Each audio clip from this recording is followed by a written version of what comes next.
What are some achievements of Islam? Today we will be talking to you about some of ancient Islam's achievements.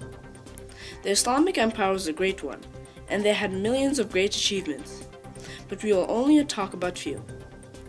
Some of the topics that are used in our movie are the development of the hospital, calligraphy, and even optical sciences. We hope you can learn something from this movie. Calligraphy was used for most of Islamic art. It decorated nearly everything: buildings, clothes, weapons, and of course the Quran. Calligraphy added value to decorated objects. In the Middle East today, calligraphy is majorly used as art. Another one of Islam's achievements is that they invented the crank and rod mechanism. This invention was made by Al-Jazari and is very helpful, for without it, our car's wheels would not be able to work. This invention is also used in trains, water wheels, and steam-powered ships. The third achievement that we find interesting about Islam is that they were the first ones to dedicate a building for the sick. This practice was called Bimaristan, which means place of the ill.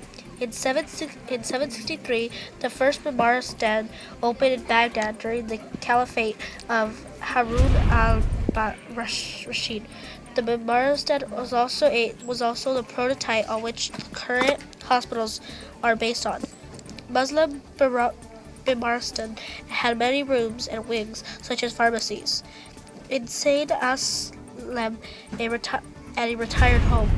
It also had kitchens, staff, sleeping quarters, storage rooms, and libraries. But what I find the most amazing was that it was for free. That the Islamic Empire was the first society to mass-produce paper. This achievement might be one of their best, for without paper, our society would not be able to function properly. Muslims first learned about paper when their empire spread into Central Asia. Then they started making paper from linen rags, a process they soon automated. And the next thing you know, paper mills were spread over the empire, and books were plentiful. On top of that, paper-based communication made it possible for the Muslims' scientific ideas to be shared. Another amazing achievement done by the Muslims is further discoveries in optical science. Optical science is a branch of physics dealing with light. Islamic optical science was the most advanced of its day. A scholar named Al-Haytham made a theory that changed optical science forever.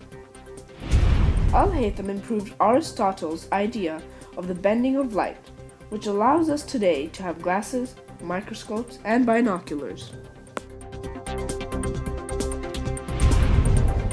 Muslim astronomy refined our ability to use the sky as a tool for understanding space, time, and humanity's place in the cosmos. Medieval Islam perfected the GPS device of their time, the astrolabe.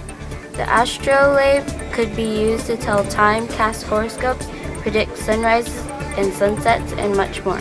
Most importantly, it is used to know where the sun and stars should be at different times of the year. Muslim observations were the world's best, able to calculate the movements of the stars with unparalleled precision. Without Islam, music wouldn't be as it is today. The Ottoman Empire used highly disciplined corps of slave warriors as members of their military marching band. Most of the famous Western composers, such as Mozart and Beethoven, composed music influenced by Turkish music. Muslim music is so popular that it can be found at events such as the Super Bowl. Islam architecture consisted of many forms, including some taken from other religions.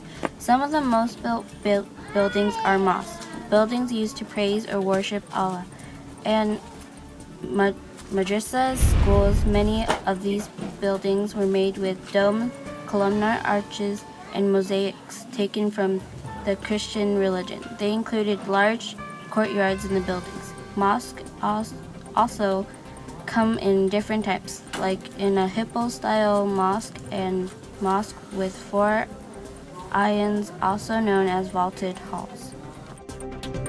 Polo, the sport played on horseback, is regarded as the world's oldest team. Muslims played an instrumental role in taking this game from Persia. Polo was taken up as a training method for the elite cavalry. The sport was introduced in England in 1869 and 7 years later to the United States of America. These matches could resemble a battle with up to 100 men to a sight. Well, this is the end of our movie. So I hope you have learned some great achievements of Islam. Thank you for listening.